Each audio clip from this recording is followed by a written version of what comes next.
Bonjour à vous tous, ravi de vous retrouver rapidement dans cette nouvelle vidéo tutoriel.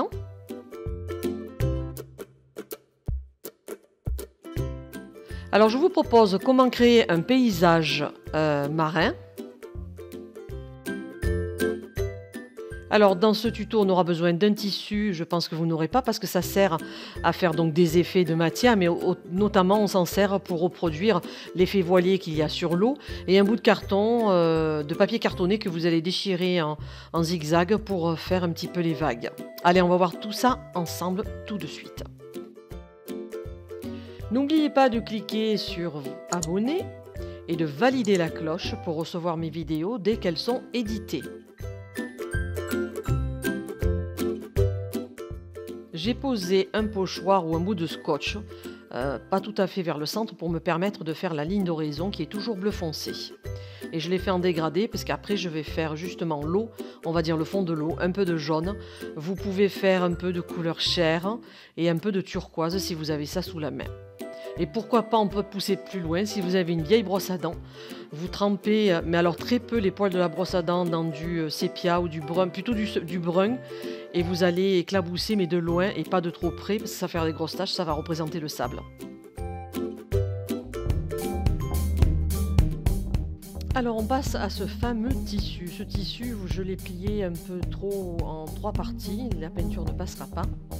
Et en plus, la peinture est blanche, donc ça se voit pas bien. Donc par la fin, je l'ai simplement posé sur l'ongle. Et ce tissu va vous permettre, vous voyez, de créer un petit peu les reflets qu'il y a sur l'eau quand elle est légèrement voilée. Ça sert à ça, notamment à d'autres effets de déco sur d'autres ongles. Ensuite, vous allez prendre une feuille un petit peu épaisse que vous allez déchirer en dents de scie. Et ça va nous permettre de faire les vagues qui s'écrasent un petit peu sur le sable ou qui vont vers l'horizon. Et d'abord, vous allez faire l'ombre, le côté foncé de la vague. C'est toujours comme ça, parce que par la suite, donc vous faites 2-3 vagues. Et après, on va revenir au même endroit. Vous allez prendre de la peinture blanche. Vous allez vous décaler de quelques millimètres sur le bleu que vous venez de faire pour faire l'écume de l'eau, de la mer, et vous approchez bien pour pouvoir bien viser. Et ça donne toujours un petit effet qui est sympa en fait. Donc je vous donne aujourd'hui mes trucs et astuces.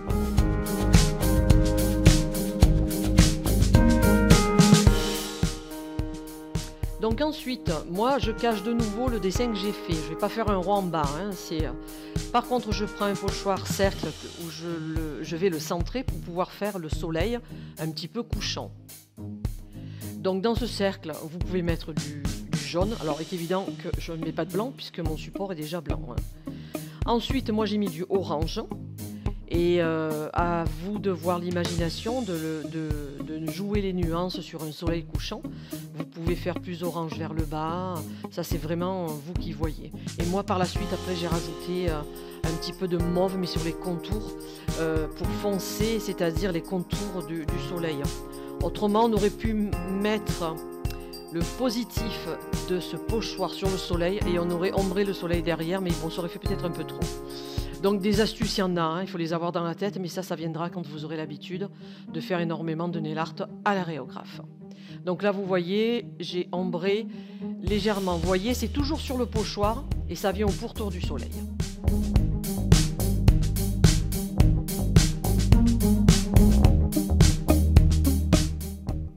Alors ensuite, on va passer à la feuille un petit peu exotique. C'est vrai que quand on crée un paysage, soit on met des feuilles exotiques, si vous n'avez pas, prenez autre chose. C'est vraiment pour s'entraîner, de toute façon, le but.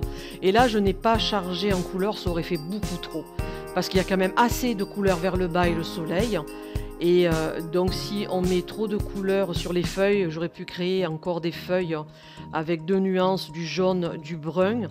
Et je pense que ça aurait fait beaucoup trop. Il faut attirer l'œil sur un point précis quand on dessine.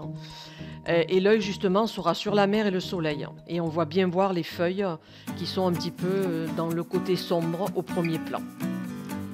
Donc là vous voyez bien qu'avec du scotch j'ai protégé mon eau pour pas me salir tout ce que j'ai fait.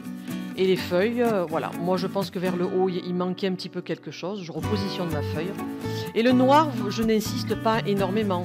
Du moment que c'est sombre, ça suffit.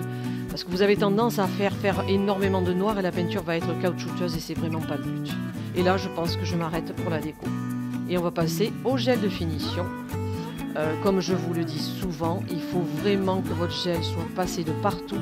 Là, j'ai tendance, vous ne le voyez pas à l'écran, mais il y avait des petits grains de poussière. Donc c'est pour ça que je passe le pinceau plusieurs fois pour l'enlever. Après, vous bordez bien votre bord libre si c'était sur le doigt d'une cliente. Et vous catalysez. Et puis c'est parti pour un tour.